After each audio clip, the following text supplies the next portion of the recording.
So now there's kind of a wispy, ghosted quality to this area.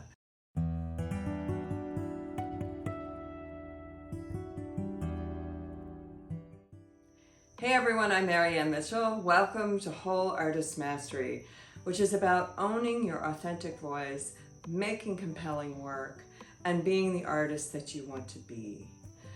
So today I'm going to be continuing the series about edges. So the previous video was talking about how you create a sharp contrasting edge between two shapes or colors or values, and how when you're working a sharp edge, it really is an outgrowth of these two shapes or colors coming together. And so you need to work both sides of the edge to make it look like it's an organic division between one element and another. So in this video, I'm going to be talking about gradual edges, how you blend colors, whether they're warm and cool, high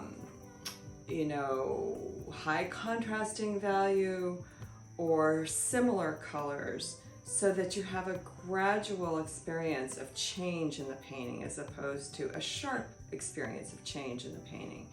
I happen to use both kinds of edges in my work, and I invite you to take a look and see what I'm talking about at mariannemitchell.com. But for today, I'm going to be talking about pieces that I'm currently working on so that I can show you my thinking process as it develops in the work.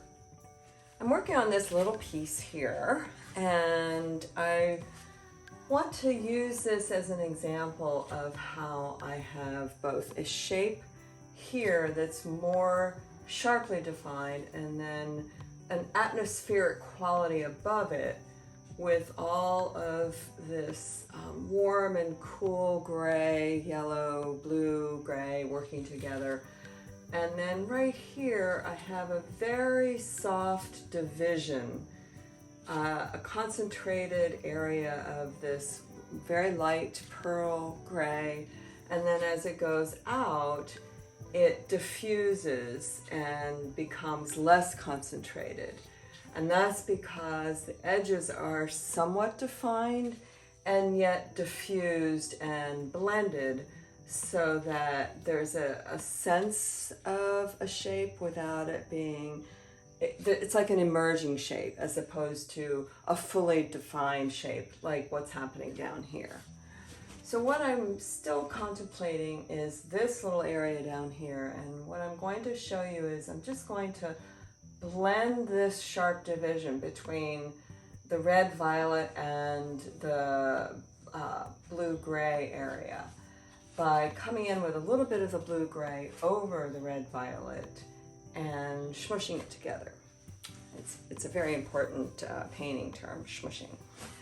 So I'm going to put a little bit of paint on my brush, and I'm just going to very lightly, and that's too much paint, so just going to very lightly go in a circular direction to blend it so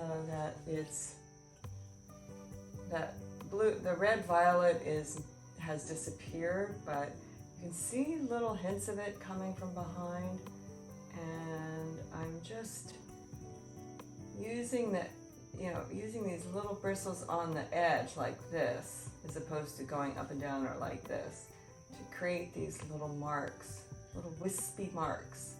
I want this to have a wispy in them. I'm just dotting this a little bit. So now there's kind of a wispy, ghosted quality to this area, which contains this a little bit more without it being another sharp edge.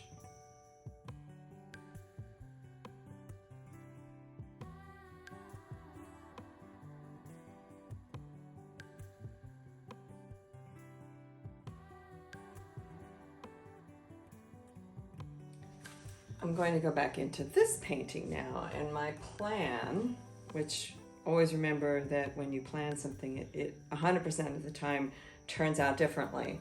So I know what I'm intending to do without knowing exactly how it's going to happen. So I would like to make this the warmer gray gradually be a little more evident in the painting, and have this edge here be a little more evident than it is. It's slightly emerging at this point, so I want it to emerge a bit more, and at the same time still have this ethereal graduation between the warm gray and the cool blue gray. So here goes. So this requires my ruined filbert technique, which means that you take a filbert. This is a number 16, and it is a Princeton Summit series brush, 6100 series, which is synthetic bristles, and they're soft, so you can create effects without the bristles being so obvious like they are with a natural bristle brush. So I'm going to use an older one, which you can tell is, truly ruined. And what you do is you just push it down, on your palette like that, and then dab it into your paint. And so I have this there's a fair amount of medium mixed into the paint because I want it to be thin. And you go in like a circular way here. Need a little more paint.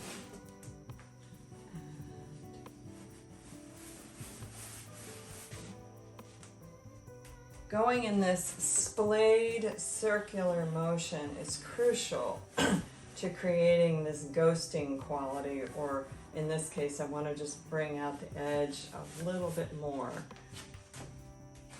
So come down here, across. And right here, I want it to be a little less obvious, so, and then I'm going to pick it back up over here.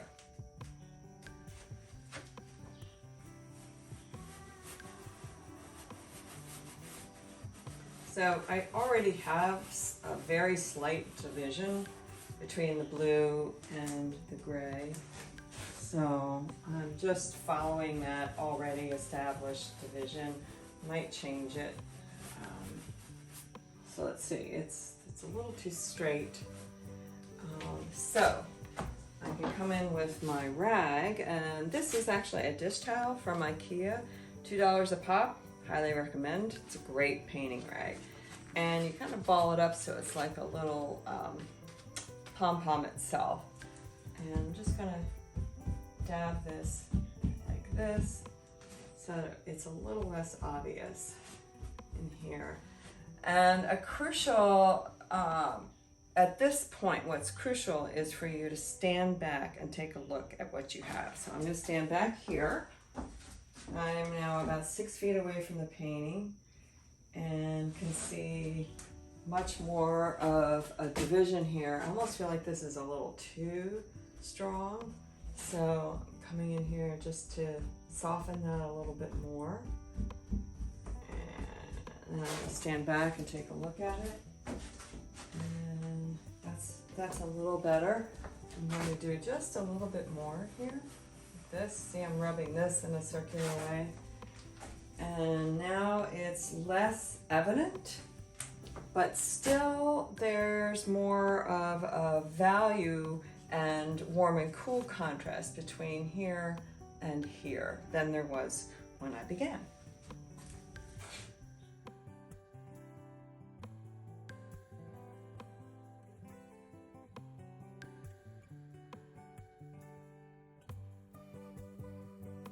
So what I've shown you is how to gradually change an edge so that there's more of a ghosting, sort of mysterious, veiled quality in your work. And there are a couple of tools that are crucial to making that happen. In the first painting, I used this little brush and pulled the bristles out and did a little sort of wispy stippling with that. In this painting, I used my ruined filbert and splayed it way out so that I could create this kind of ethereal quality between the two colors. And lastly, used my IKEA dish rag as a blending agent to soften even more so the edge that I had created with the brush. So I hope this was helpful. You know, if it was helpful and you really enjoy sharing information with your friends and fellow artists, you can like this video, because the more people who like the video and spread what Whole Artist Mastery is about, the more it benefits all of us. So thanks so much, and I look forward to seeing you in the next video.